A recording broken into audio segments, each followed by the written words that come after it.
Welcome in to another Running with the Wolves podcast on the Believe Sports Network. My name is Gabe Anderson, and I'm joined, as always, by Chris Emerson. Chris, how we doing?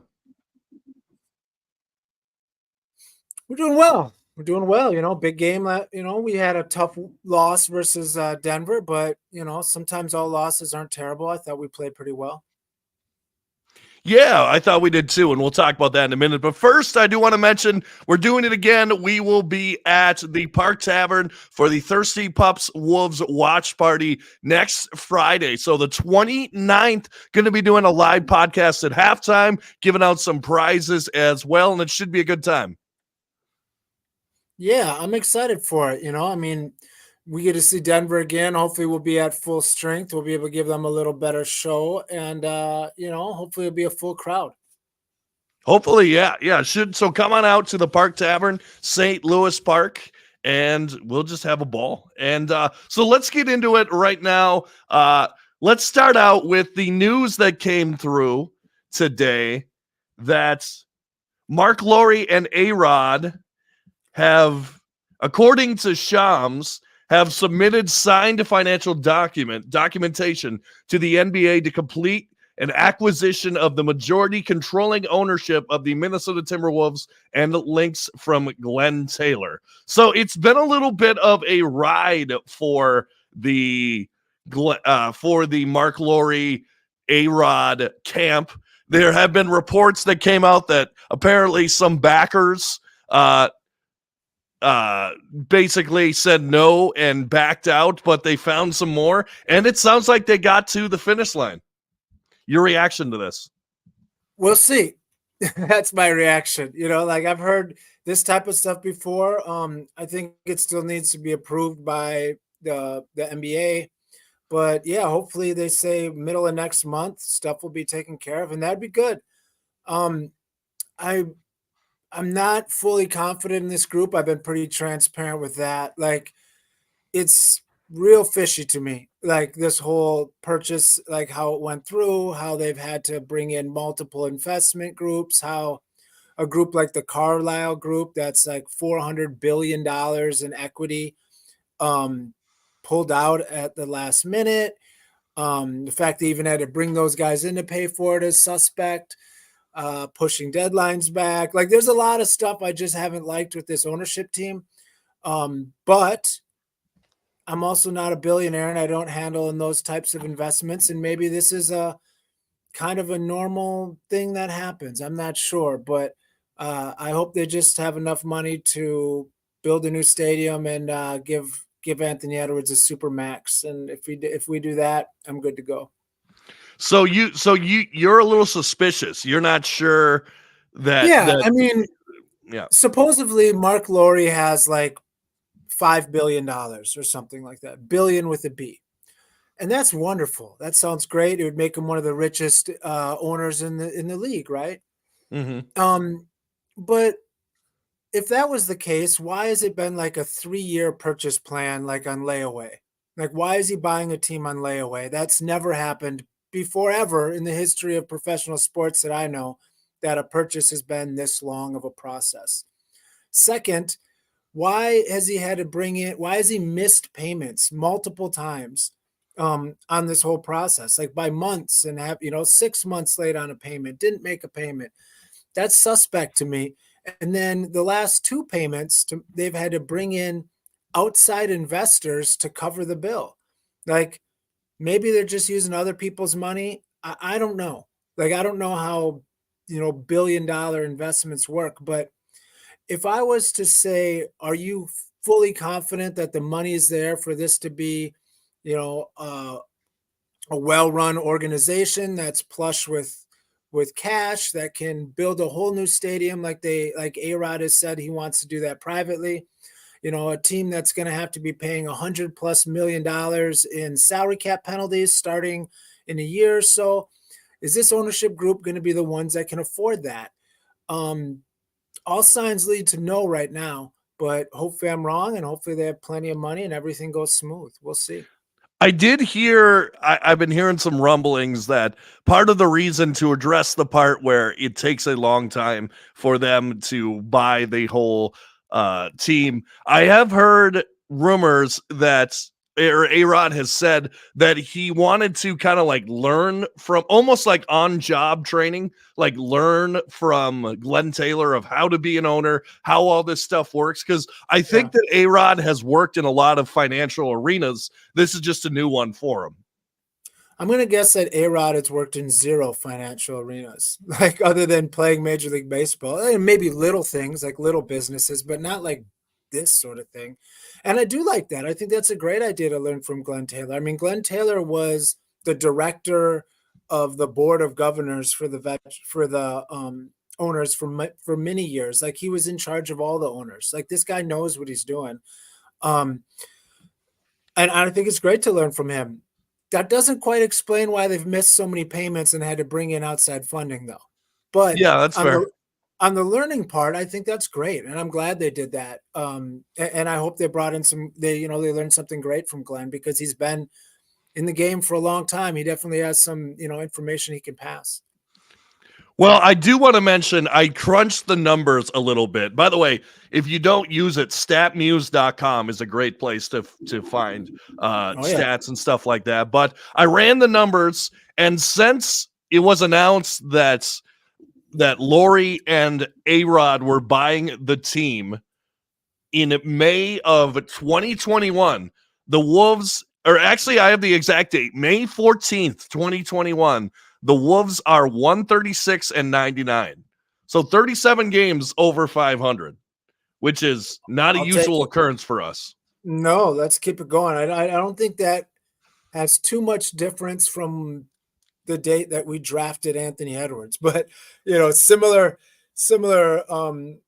amazing things have happened since. So yeah, no, that's great. And I like what they've done. I like what they've done in their limited role as minority owners. I like what they've done to kind of spruce up everything and kind of bring some new energy. It's great. I hope it works out. Like, and for me, I want people to understand, for me to be skeptical of this and maybe not trusting it doesn't mean I don't want it to work. Like there's nothing I'd rather have than great ownership that's plush with money, that's fully supportive of the organization and the fan base. I think that would be wonderful. I just, I'm just not easily convinced, I guess. I get it. So let's move on to the product on the court. Let's talk about the Nuggets game a little bit. And one thing that I noticed, I was thinking about it earlier on, the Timberwolves starting lineup did not have a single player who's went to college at a school that is playing in the NCAA tournament. Because if you think about it, Nickeil Alexander-Walker, Virginia Tech, not in the tournament. Anthony Edwards, Georgia, not in the tournament. Let's see, who else did they have? Jaden McDaniels. Conley, Ohio State, they're in the NIT. Jaden McDaniels, Washington, obviously not in the tournament. And Slow-Mo. Right? No, Slow-Mo UCLA. They're amazingly not in the tournament this year. That's right. So I would wonder how often. That probably doesn't have to happen that often. In fact, with the normal starting lineup, I think only one player, which would be Cat and Kentucky, would be the only one who's in the tournament, which is kind of strange. Kind of just shows that the Wolves have found players from strange places. But anyway, right. Yeah. No, that's a good point. So anyway, let's move forward here. Tough one to the Nuggets. And the first thing that I noticed watching the game, when did the Wolves become the small ball team? Because they were last night. Yeah, I mean, it was crazy to see us trying to put that together. Some of it worked out kind of convenient for us, as a lot of times we like to defend Jokic with a smaller guy to kind of make him be a scorer, which we did. But yeah, I mean, it definitely showed its head on a couple rebounding issues and stuff like that. But I mean, we scrapped, and I'll take it, and we didn't even have great games from everybody. I mean, like Nickeil didn't play that great.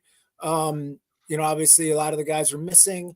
Usually if you take a team that's like a title team like Denver and take them to the limit like that, with such a battered roster, it means that everyone stepped up.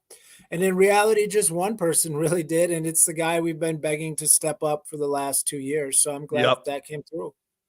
So let's just go to it right now then.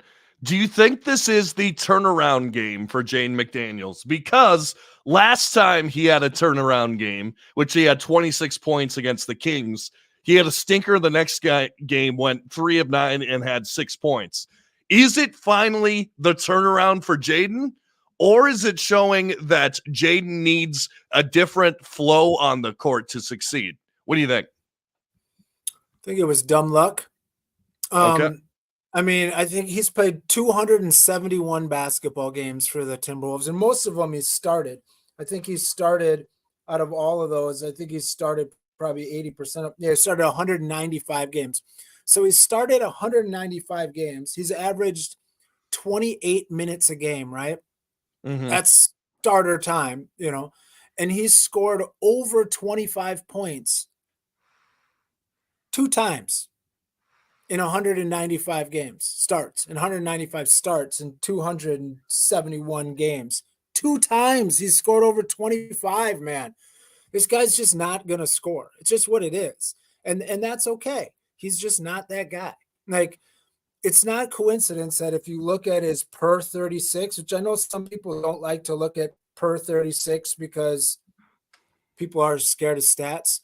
But if you look at him from his rookie year till now, if he played 36 minutes every night, just average everything out, his field goals made are going to be like just normal making a shot. He's going to go from 4 his rookie year, 5.1 his second year, 5.5 his third year, and 5.3 his fourth year. That's what he's going to be. He's going to make about 5 shots a game. He's going to give you about 10, 11 points. That's what he's going to be. So Okay. no, I don't think it's a turnaround. I think Jaden McDaniels is who he is. And that's going to be a guy that has all the talent in the world, but for some reason just can't flip the switch when it's needed. Now, he was kind of clutch last night, making some big shots. Actually, him and Conley making some big shots. Conley had, I think, 14 points in the fourth quarter, a big fourth quarter for Conley. And we need more out of him because I hate to make the comparison to D'Lo, but I got to be honest, it might have been nice to have D'Lo at a game like last night. Now, when the team's all in a core situation, I think Mike Conley fits better there. Like when everyone's healthy, yes. when we got shooters on the court like Cat, when we got down low presence like Gobert and Naz, I think that Conley's a better fit. But if you just need a guy that goes out there and scores, I probably would have rather had D'Lo last night. Oh, for sure. I mean, if you've got 3 guys missing that score, I don't know, 40, 50 points for your team on average, you're going to need a guy who can just give you buckets, even more than anything else. You just need that offensive spark. And, hopefully that we're not going to be missing that many guys, too many times. Right. So that's a fluke. But yeah, I mean, this team, like I've been saying, Tim Conley is a hell of a GM, and he's also not done. Like, he's been here not even 2 years. Like, this guy has got a lot of motion to still do on this roster. It's not a final product. But yeah, scoring is something that we're going to have to improve on next year for sure. Right. For sure. And like I said, even though we say this, we're still in a good position. Last time I checked, we're still 25 games over 500 and almost beat what many people consider the best team in the West. Probably not. I wouldn't say anybody's saying that the Nuggets are better than the Celtics right now. I mean, it's possible, but okay, maybe some would. But I mean, we just almost beat them without 3 of our top guys and our defensive anchor. I just thought it was a great scrappy performance. Now, one other question that I wanted to ask you, Luka Garza got up a lot of shots last night. particularly from three, 2 for 8 from three, 4 for 11 from the field. But I thought played some scrappy defense against Jokic. So my question is, when our guys are back, when Nas is back, when Gobert is back, did he play well enough to demand some playing time when everyone's healthy? Or was it just a case of, hey, someone's got to shoot? Well, I think there's a little bit of both of that. I guess to answer the first question, no, I don't think he's going to get any time, and that's okay. I agree. Yeah, and I think he's deserved it. It's just we've got too many bodies. Same way as like last year, I think Nas deserved more time, but he was only getting 18 minutes a game because there's just not room for him. So I could see if we'll just say if we move a large piece in the offseason, and if that large piece happens to be a big, I could see, Luka Garza rolling into that 15 to 18 minutes a game, third center type guy. Mm-hmm. I think he can handle that sort of role. And like you said, he was shooting a lot because that's what he does. Like Right. if you're going to have Luka Garza on the court, he better be aggressive offensively, or else he might as well not be on the court, because that's really his strongest skill set. But defensively, I think when you have a guy that is super fundamental, like Luka Garza, like he knows how to defend. He's not overly athletic, so he just gives it a lot of effort. Mm-hmm. And that really trips up some superstar like players. When guys that are nobodies, get under him and get into their face and guard him tight. Like it definitely bothered Jokic some last night, and I thought he did a great job. It did. Sort of like what Slow-Mo does. Slow-Mo does the same thing. He gets right up in your space, and he's Mm-hmm. not really going to do much athletically to stop you down. He just sort of gets in your way and pisses you off, and that's what Luka did. And I thought he did a great job. My biggest takeaway from last night was that was the scrappiest performance I've seen out of the Wolves this entire season. Like, to be down 15 at halftime, you could have easily gotten into the locker room and say, hey, we don't got it tonight. It's the defending champions. We're on a back-to-back. Yep. We're just, let's just chuck up threes and do whatever. No, they, like, even for example, there was one where Luka was, I believe, being guarded by Monte Morris. It was a bad switch. And did Monte give up? No. He stood up there and took an elbow to the face and caused an offensive foul. Now, could have been a flagrant. Yeah, it could have been a flagrant. Now, are we going to stop Jokic doing that time and time again? Probably not. I mean, he still had 35 points. He was the best.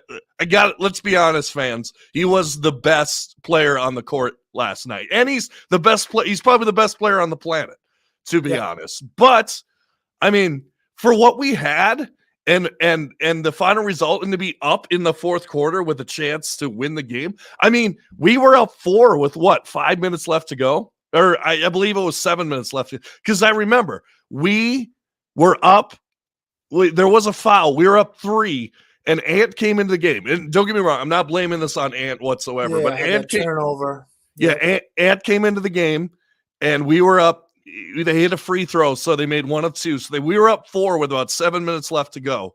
And then to their credit, the Nuggets do what they do. The Nuggets, that is what they've been doing all year. And we saw that even in the game that we won last year, game 4 of the playoffs, the Wolves were up 12 with 3 minutes left to go, and the Nuggets just came storming back. Michael Porter Jr. is a stud. Aaron Gordon's a stud. They got some good role players. Like, of course, they're the defending champs. But for us to put up a fight in that game when they totally could have not on a back-to-back, it just gives me so much confidence in this team. It really does. It does. And to me, what it gives me confidence in is the coaching staff, because to have those types of deep role players that are ready to step up and give it their all is impressive. Like, to keep those guys engaged in a long season where we've been fighting, for first place the whole year. We haven't been playing a lot of subs. There's games when we're up quite a bit where Finch will carry his starters deep into the fourth quarter even.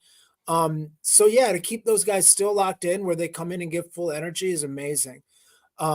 it's great to see. And what it really is, I mean, last night was kind of a testament to Anthony Edwards' Yes. superhuman ability. Yep. I mean, I heard a term recently when I was listening to not to pimp another podcast, but there's these two No, go guys for it. that they're almost as smart as us. They've been in they're a little older maybe. No, younger. I think JJ Redick and LeBron James are their names, and they're doing a podcast. And one of them was using the term competitive. What did they say? I think it was competitive endurance. And what he meant by that was like a guy like LeBron James has been playing at such a high competitive level, meaning like championships after championships and coming back and doing it again, like in the off season, putting in the work. Like it's there's a special endurance to compete at that high level over and over and over again and not just let it crush you and crumble you down. Right. Anthony Edwards is showing he has that. Like everyone saw that he could blow up for a 15-point quarter his rookie year or second year, and it was cool, man. He had it in his bag, and that's awesome. But he's getting to the point now where feels like he can flip that switch almost at will. Like Mhm. every game, there's going to be a portion where he just absolutely takes over. And that sort of competitive endurance is something that very few people in the NBA have. And that's what kept us alive. I mean, he single-handedly kept us alive for our role players to get enough confidence where, they feel confidence taking those shots and stepping into them and hitting some big buckets. So, I mean, we go as a Pied Piper tweets, and that's Anthony Edwards right now, and we're all following his lead, and it's a great leader to have. Yeah, I saw some stats. Anthony Edwards' last 4 games, and he actually had his lowest scoring night of his last 4 games last night. 4 games ago, 37 points, 8 rebounds. 3 games ago, 31 points, 10 rebounds, 5 assists, 3 steals, 3 blocks. 2 games ago, 32 points, 7 boards, 8 assists, 2 blocks. Last night, 30 points, 8 boards, 8 assists, 2 steals. And I that was mean, through 3 quarters, his points. I mean, he didn't most of it, score yeah. all in the fourth. I don't Yeah. think he scored 1 in the fourth. So I like, don't think he did either. I mean, he's him, like it's really cool to have him on our roster and know that he's 22 years old. I know. It's so exciting. What I hate though, and this isn't about Ant, is that people it's the bad part of like clip shows and clip shows like Sports Center and just reading quick like headlines on ESPN. And I'm not blaming ESPN, but that kind of thing is the headline was Ant misses 3 at the buzzer. Like that was the headline, which is sad because you missed one hell of a game before that. Like it wasn't, that was just like the Wolves Ant honestly were. took over. Yes, he There did. was a quarter of that game where he was the best player in the world. Oh, yeah. And they could do nothing to stop him. They threw everything at him, and they absolutely couldn't stop him. And he wasn't interested in being stopped or passing or doing anything. Everyone knew what was happening, and Right. he just continued to do it. He's disgusting. He's so good. And this is a question I wanted to ask, so I'll ask it. Is he one of the best, if not the best, in the league at body control? Like he has to be. Like and what I'm talking about is when he attacks the paint, the way he maneuvers his 2 steps is elite level. Like, and he not only that, he was doing it like he was dead to rights. He was pump faking and stuff like that, and then he just stepped through the guy and put it up for 2. I mean, he's got to have some of the best body control in the entire league. And part of that, I was so pissed at him, I think it was last year or whatever, when so many times he would try to finish with a fancy layup or some sort of like reverse thing where he weaseled through a bunch of people. And I'm like, just finish strong. Just finish strong. Like, get your foul and finish strong. And maybe all that practice has got him to, a better finisher, kind of like Tony Parker style. But the stuff that he's been doing now in the post with that step through, like you're talking about, when you're dead to rights and then he pivots again and steps through with that foot, he's just adding things mid-season that are like, long-term veteran type moves is sick, is crazy. Like, Mhm. and if he adds anything more in this offseason, I don't know what's going to happen. Like, I heard Jim Peterson say, like, Anthony Edwards has plans to start for the Olympics team. Like, that means he's planning to start over like Kevin Durant or like, Jason Tatum type thing. Like, he wants that starting role on the Olympic team. And I'll tell you what, those guys better bring their A game, because he's not going to come to practice goofing around, I don't think. And let's be honest, the USA team he was already on, the only reason they succeeded was because of Anthony Edwards largely. And Yeah, or I guess not succeed. The only reason they went anywhere close to anywhere was yeah. because of Anthony Edwards. And I would love to make a video that's sometime. That FIBA team was one of the worst constructed teams I have ever seen. No height whatsoever. And that's exactly what happened. I watched the whole game. The German team just killed us with height. But anyway, the Well, one. no, Oh, go ahead. it's a problem. I mean, American bigs, we don't have them. Like, if you look at the bigs in the NBA, they're all non-American born. Like, now Right. we're starting to get maybe Chet, but like, other than Chet and like who's the big dude from Utah that we drafted? I can't think of his name right now. Oh, yeah, I know exactly who you're talking Doesn't about. matter. He was on the Olympic team too, but I mean, never got any minutes. But yeah, like, size is a real issue. It is, yeah. The one, going back to Anthony Edwards, two things I want him to improve on, if you can even improve. One is turnovers, and maybe that just comes with the territory of attacking so much that you turn the ball over. But some of them, there were some costly turnovers last night. I will say that. And then, and I know there's an argument for, oh, he's not getting the fouls. He's got to stop so blatantly talking to the refs. He's got to learn to talk to the refs after the play. Because, for example, there was this one possession, and I don't think they caught it all on TV, and it was in the first half. And the reason I know this, because I was at the game last night, was he drove to the lane, missed the shot, thought he got fouled, and instead of getting back on defense, and this was like a long possession, this was like a 15-second possession, he's yelling at the ref, not even going up the floor. It was a bad look. And I put in the group chat, I said, man, he's going to get a T tonight. Like, I don't know how he didn't get one there, because he is. And also, and I hate to say this, but it's not only arguing with the ref, it's some of the actions that he makes as well, like when he's like being demonstrative. And I know that's just how he talks, but I feel like it's going to come back to bite us at some point. I really do. Well, I think a lot of the times he wants a tech. Like, he wants to prove a point. He wants to get that technical so that it can be a big deal and it can be, whatever.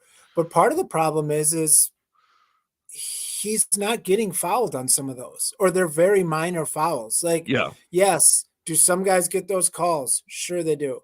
But guess what? You're not getting them. Like, stop complaining. You're getting plenty of calls. Like, they're going to miss some. It's just how it is. Yeah, it's a big problem I have. And I mentioned it a while ago, that it's the same thing that kind of happened with Karl-Anthony Towns. The moment that people started saying that he was the number one guy you would take if you started up a new franchise, like he was this new up and coming big superstar of the NBA. Right. Soon after that, Karl-Anthony Towns was one of the biggest complainers for calls in the NBA. And he, kind of thought that he made it and he was someone special. Anthony Edwards is starting to have some of that same bad actions, based off, oh, is he the next Michael Jordan type thing? Like, those got to get in your head if you're a young player and make you feel some sort of way. But he needs to get over it, because Yes. it's not helping. Yes, and I think he's close. I think he's a few technicals away from getting suspended for a game. That's Exactly. what I worry about. Yeah. And that needs to happen. Like, we almost need him to get to that level soon, so that that doesn't happen in the playoffs. Like, Yes. I'm fine with him getting suspended the last game of the season because he got a stupid tech, over him getting a bad tech in the playoffs and us losing him for a game. But here's the thing, though. I just worry about the playoffs because the intensity ramps so high in the playoffs, and there's always like that attitude where if you can't handle yourself on a day-to-day basis, how are you going to handle stuff when things get hot and heavy? That's what I worry about. Yeah, I don't know if I'm worried about that with him. We'll see. Because he stepped up in playoffs so much, he likes that pressure. Yeah, that's true. But it doesn't mean that he's not going to bitch and get caught yelling about stuff and get a technical. That he also is a player that I don't think is thinking about the cumulative effect of these technicals and where he's at on that list. And if he gets another one, how's that going to affect the team? I don't think he's thinking that through, during the game. So we'll see. I hope he cleans it up because it's ugly and it makes a bad watch too. But let's end the podcast on a positive. The good news is we're at home the next couple games. We got 2 days for Nas and Rudy to rest up, or Nas to get his head straight, whatever. The Cavs are not going to have Donovan Mitchell, which is solid for us. As we know, the last time we played the Cavs, that'll be a tight matchup. And I don't know. We got the Warriors after that. We got the Nuggets coming soon after that. And then we got the Pistons as well. So and we've got a huge lead over the Nuggets too, or over the Clippers on the fourth seed. Like we're pretty locked in the top 3 right now. I would hope so. That is what I want. And I'll say it again. I've said it time and time again. Yeah. That's what I want. And I'm revising it. A top 3 seed. And I want to clinch it with a couple games left. And those last couple games, start Leonard Miller. I honestly couldn't care less. Yeah. Like, I honestly, now I'm a Wolves, and me and you are Wolves sickos, so we'll watch the game. But if the Wolves have everything clinched and they trot out Jordan McLaughlin, who's been good, we'll talk about that in a future podcast. They start out Jordan McLaughlin, Leonard Miller, Luka, whatever. I just want this thing done, nipped in the bud. I just want it done. Anyway, this is the Running with the Wolves podcast. Chris, thanks so much for being here. Yeah, no problem, man. And this is the Running with the Wolves podcast on the Believe Sports Network. I do want to mention again, we'll be at the Park Tavern March 29th for a live podcast. We'll be doing some giveaways, some tickets giving away as well. It'll be a fun night. So come on out, Park Tavern, St. Louis Park. On the 29th, it's a Friday night. We'll be playing Devner. It'll be fun. And make sure to give us a 5-star rating on Spotify or Apple Podcasts, or just the rating you think we deserve. And as always, go Wolves.